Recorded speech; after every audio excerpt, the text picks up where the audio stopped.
Good morning mga katurba. Tayo magkape. Wala lang. Kanina maulan. Buti nga maaraw na. Magandang umaga ngayon at kasi Friday na dito. Tuntuan na naman ang baby Simon kay aga gumisi kasi maaga siya to. Na nagchichikahan kami kanina kasi kinuwento ko sa kanya yung mga panood namin dati. So, ang hilig sa Facebook. Ay, mahilig sa Facebook. Ang hilig ni Simon sa cellphone. Nanonood ng kung ano, yung mga laro-laro ba sa cellphone. Sabi ko, dapat nanonood ka. Kasi dati si Mami, nanonood kami dati. Ano sa totoo lang, yung mga kapanahunan ko noon. Napakaganda ng pinapanood namin cartoon. Dahil, alam mo, mapapanood mo talaga siya na kahit nagpaulit-ulit. Tapos, matututo ka na kung paano maging maganda, magaling, naging mabait. Kung paano ka maging mabait na bata sa pamilya.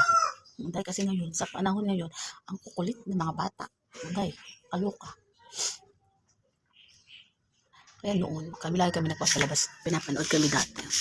Dahil yung mga Princess Sarah, tsaka yung kay Sedi, ay, ang ganda ng batang palabas na yun. Nakakatuwa. Paano matuto ang isang bata para sa kanilang parents. Wala na, naalala ko lang. Kasi yung mga palabas ngayon sa TV, mga love story, di ba mga love story, mga palabas sa hapon. Siyempre, mga nanonood sa ngayon, mga may edad na, mga nanay. Pero noon, Diyos ko po, pagka uwi namin galing school, pag uwi namin ay nanonood na agad kami ng TV. Hindi kami nagkagala muna. Nanonood kami. Kasi ang mga palabas dati, yun nga sila, Sedi, tapos yung, ano ba palabas na yun? Basta ang dami palabas noon. Kahit sa cartoons, mga Tagalog siya. Sana nga maibalik yun. Mga cartoons, mga Sedi, kahit nga Sailor Moon eh. Ang ano din, Sailor Moon, nakakatuwa din yun. Nanonood kami ng cartoons. Kasi si Simon makulit. Mahilig manood sa cellphone. Dati nanonood si Mami ng mga movie. Lalagay yan ng mga basura yan dyan. Okay. At ang aga mong gumising. Aga gumising si Simon. Aga daw siya papasok. Yun, tapos Sailor Moon, ang ganda rin nun kasi about yun sa mga magkakaibigan. Sailor Moon. Kahit mga magagandang group yun sa Sailor Moon. Nakakatuwa. Kahit yung mga cartoons na mga action, yung kunyari yung Voltes 5, napakaganda rin yung kasi kung paano ka maging isang kakapatid. Pero mga grupo din sila, sila at magkakapatid sila doon. At aga mo gumising. Si Simon, mahilig yan sa tinapay. Dito tinapay. Tinapay yan ah. Hindi. Ano yan? Anong pangalan yan? Anong pangalan yan? Anong pangalan yan? Anong pangalan yan? Anong tawag na dyan? Maaga pasok mo ngayon? Matanggal ang ngipin mo dyan. Anong tawag dyan? Sarap. Meron siyang munggo. Meron pa na sarap. Sa friends ko? Kaya nga, chat kami ng friend ko. Yun. Kaya sabi ko dati kay Simon dati, si Mami nanonood ng mga cartoons, dapat hindi ka naglalaro sa cellphone. Kasi dati, pinapalo kami doon nila mama ko pag nanonood kami sa cellphone. Dapat nanonood ka ng mga cartoons na mga mababait. Para bumait ka lalo. Kasi makulit ka. Si Simon kasi makulit.